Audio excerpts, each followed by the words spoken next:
Hi everyone, Joe Gentili from Sarraf Gentile LLP.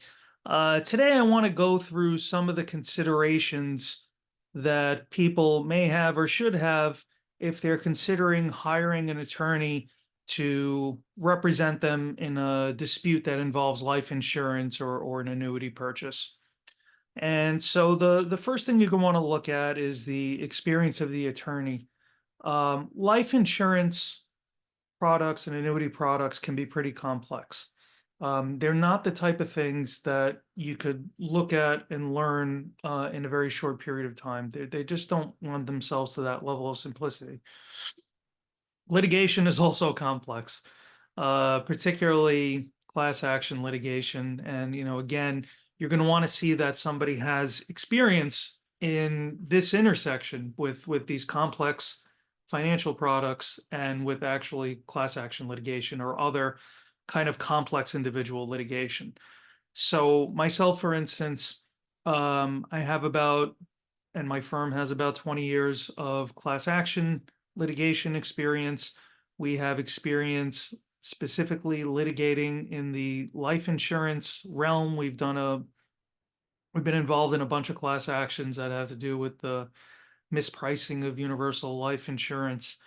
We've represented whistleblowers in the insurance industry. So we have a lot of experience in that. And also, I think what's at least different for myself is that for a period of time, I was involved directly in the life insurance industry as a non-attorney.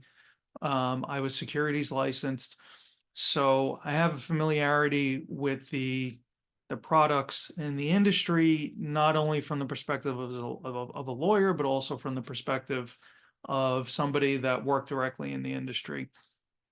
So I think, I'm not going to say I'm the only attorney that's qualified in this space, but I would take the time to try to sort out people that do have that experience with litigation, complex litigation, and also a high degree of familiarity with the industry and the products. The next thing you want to consider is the fees. So a lot of people that have a legal problem, one of the things that causes them to hesitate to reach out to an attorney is what's it going to cost them to pick up the phone. And just going to quickly lay out how the fees work in cases. So a lot of issues in the life insurance and annuity space can, not all, but a lot can be addressed through class actions, particularly if it's a problem that impacts a lot of people in the same way. So, for instance, when carriers raise the cost of insurance on universal life, they didn't just raise it on one person, they raised it on whole blocks of business. So, those blocks of business were able to basically have a litigation in one case. And in those cases, the way we've historically worked and the way the field basically works is those cases are almost invariably done on a contingency basis. So that means that if you do a case, the attorney doesn't charge you as you go. They don't ask you to put up money for expenses. The attorneys work on the case, they lay out the money on expenses. And if the case is successful, then the attorneys recoup a percentage of the total award and they get reimbursed for their expenses. The amount that they get reimbursed is a number that ultimately a judge has to evaluate and bless as being fair and reasonable in relation to the amount of work, expertise, and risk that the attorneys took on in taking the case. And usually, that amount is a third of the total or less. And if the cases don't work out, the attorneys don't collect any fees and are not reimbursed for their expenses. On individual cases, let's say that you have a case that's particular to you. You had a company or an agency put you in a deal that was unsuitable for you or a bad deal for you.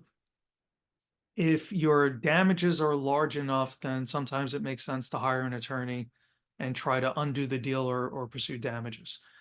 You see a lot more variation in how fees are charged there. So, speaking for myself personally, we like to take individual cases on a contingency basis, like I described in the class cases, whenever possible. Um, Contingency deals on individual cases are a little different because that's just basically done as a contract. You don't need a judge to bless that as fair and reasonable necessarily. And the amount of the contingency varies depending on factors with the case. The other thing that varies is expenses, who pays for expenses and when. Most attorneys that do individual contingency cases, they like to see the clients have some skin in the game as far as litigation goes. So sometimes the clients are asked to put up some money on expenses at certain junctures in the case. So those are generally individually negotiated, and there's some variation.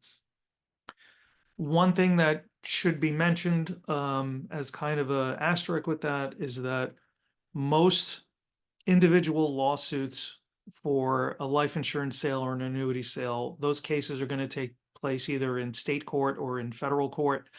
However, if it's a variable product that the dispute involves, a variable annuity or a variable universal life insurance policy, then you may see an arbitration take place as opposed to a lawsuit. Not a huge amount of difference really at this stage to discuss. I mean, some differences are as arbitrations are supposed to be quicker.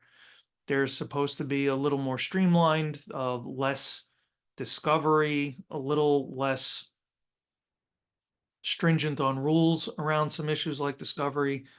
So, sometimes that works out to the benefit of the client, and sometimes it doesn't. But anyway, that's basically some of the things to evaluate if you're looking to hire an attorney. Just be aware that A, you're going to want somebody with experience in the area and experience litigating the cases, and B, you should know before you call that most of the time these cases, whether they're individual or they're class cases, are taken on a contingency basis. For individual cases, there's some hybrid arrangements that people do, and there's some exceptions where people will want to pay hourly or a flat fee, but by and large, these cases are mostly contingency cases. So if you have any further questions, as always, please feel free to reach out. And if this is a topic that you're interested in, I suggest you subscribe. So thank you. Have a great day.